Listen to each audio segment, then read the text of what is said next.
Museum Negara. Jangan lupa subscribe dan tekan loncengnya. Selamat menyaksikan.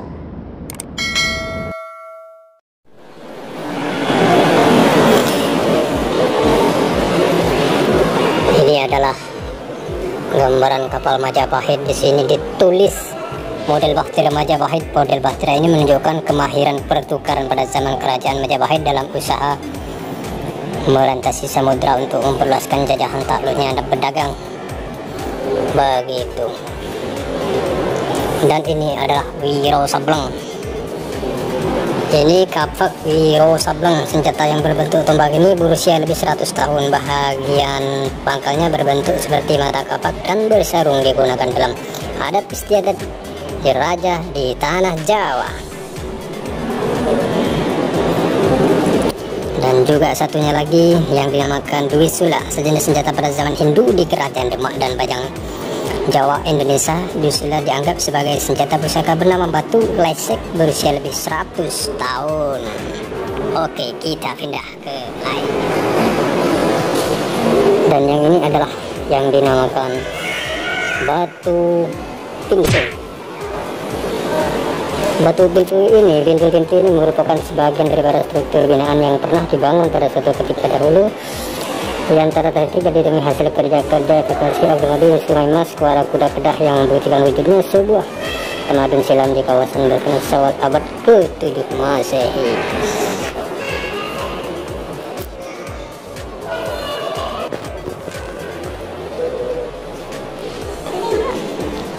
Batu Ibnu Zardan. Batu ini ditemukan di Lembah Bojang, Kedah. Pada bagian permukaannya tertera perkataan Ibnu Zardan 213 dalam tulisan Jawi, yang antara bukti munculnya peradaban Islam di Lembah Bojang.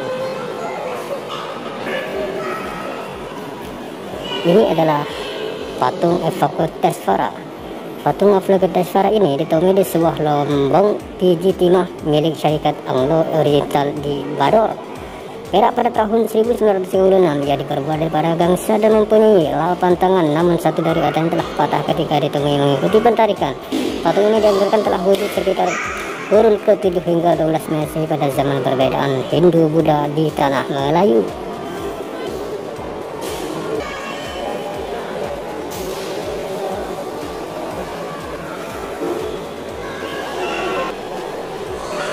Batu alas tiang. Batu alas tiang ini ditemui di Lembah Bojang, Kedah, dipercaya digunakan sebagai alas tiang balai berhala Hindu-Buddha antara abad ke-5 hingga 12 Masehi.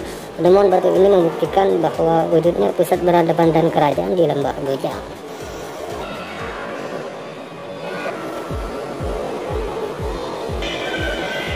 Maka Mas Kuala Kuda Kedah dipercaya dari abad ke-7 Masehi.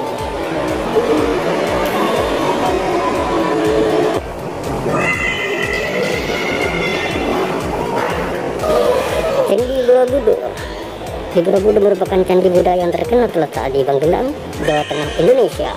Pembinaannya dimulakan oleh Maharaja Samarotungga dari dinasti Selendra sekitar tahun 824 Masehi. Strukturnya berbentuk seperti bukit yang bertingkat-tingkat dengan sebuah stupa induk di puncaknya. Pada bagian dindingnya pula tersusun 1060 panel ukiran timbul yang menggambarkan kehidupan Siddhartha Gautama Buddha.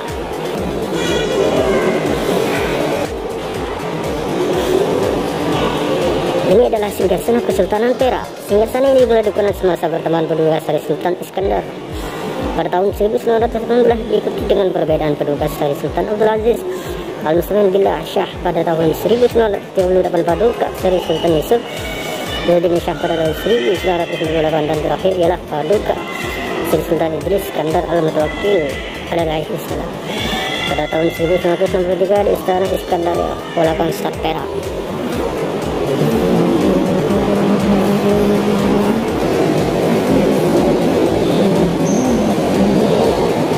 Keris Istiadat. Keris Istiadat dari jenis keris Bugis ini berasal dari Kelantan. Seluruh sampai dan salahnya disebut emas berukiran bunga layu, serta dihiasi dengan jamur kecil di tengah-tengahnya. Muncul hulu keris Jawa Demam diserukan dengan kepingan emas, termasuk pendokonya. Keris merupakan salah satu daripada alat kebebasan derajat pada akhir abad ke-18.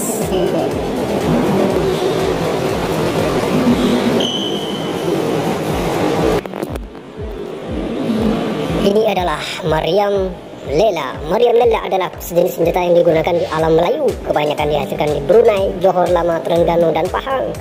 Bermotifkan pucuk tabung, ia diperbuat dari tembaga dengan size yang sederhana supaya mudah dihilangkan atau dibawa.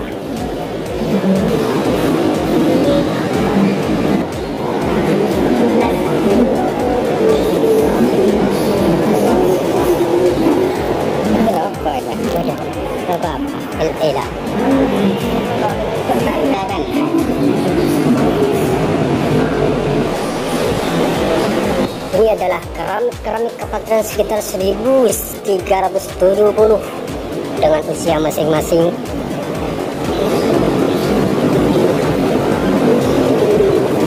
Keramik dari kapal Swansea sekitar 1540.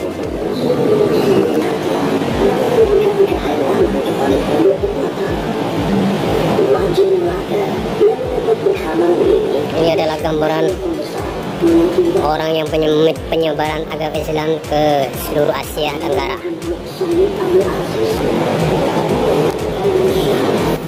Inilah Al-Quran. Al-Quran merupakan kitab suci umat Islam yang diturunkan Allah Subhanahu wa taala kepada Nabi Muhammad sallallahu alaihi wasallam melalui perantara malaikat Jibril. Al-Quran Melayu Terengganu, tulisan tangan ini mempunyai halaman-halaman motif berliluminasi atau corak hiasan indah pada halaman permukaan tengah dan akhir. Warna emas merupakan ciri penting bagi motif menulis Al-Quran Terengganu. Warna merah, hijau, ungu, dan biru juga terdapat pada hiasan motif menulis Al-Quran. Ia juga tertulis di atas kertas buatan Eropa dan mempunyai tera air.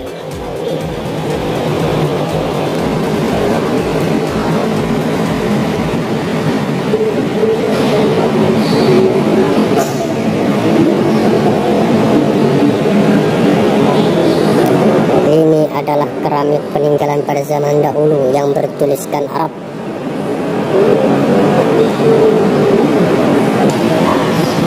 Dan yang satu ini adalah batu nisan Sultan Mansur Shah.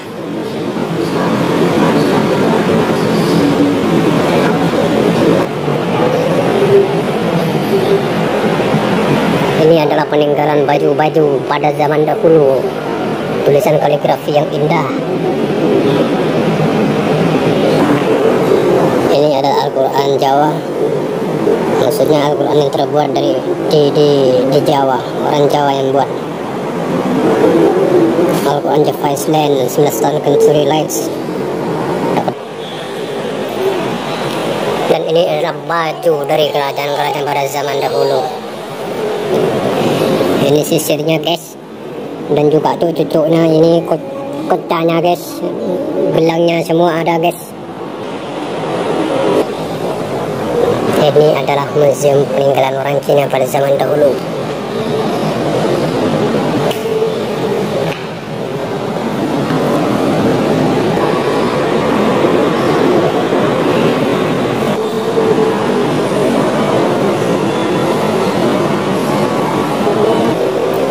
Ini adalah bom atom yang dipakai pada zaman dahulu peperangan, guys.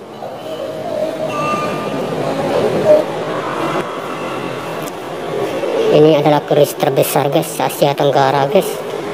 Ukurannya seperti orang, tingginya sama seperti orang.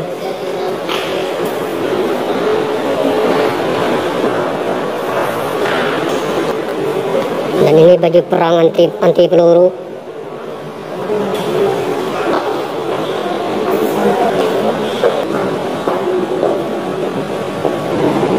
Ini adalah tapak sirih. Ini mengandung 5 butir campur sebuah bekas sirih dan kecil bersedur emas. Dua daripada campurnya berbentuk dan berbentuk seperti buah manggis.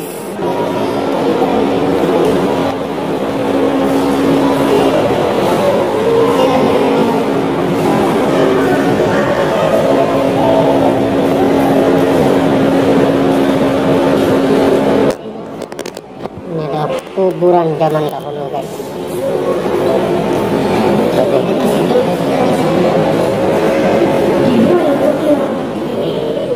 Ini adalah gambaran-gambaran manusia purba. Ini tulang aslinya guys.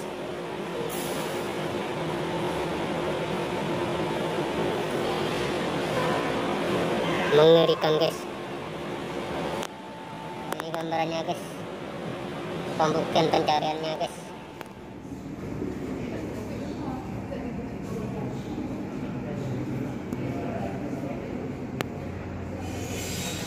Ini adalah orang zaman purba pada zaman dahulu.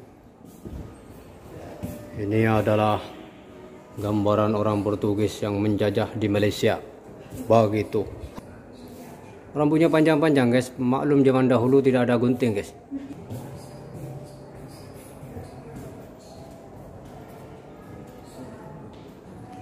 Ini adalah kapalnya Portugis.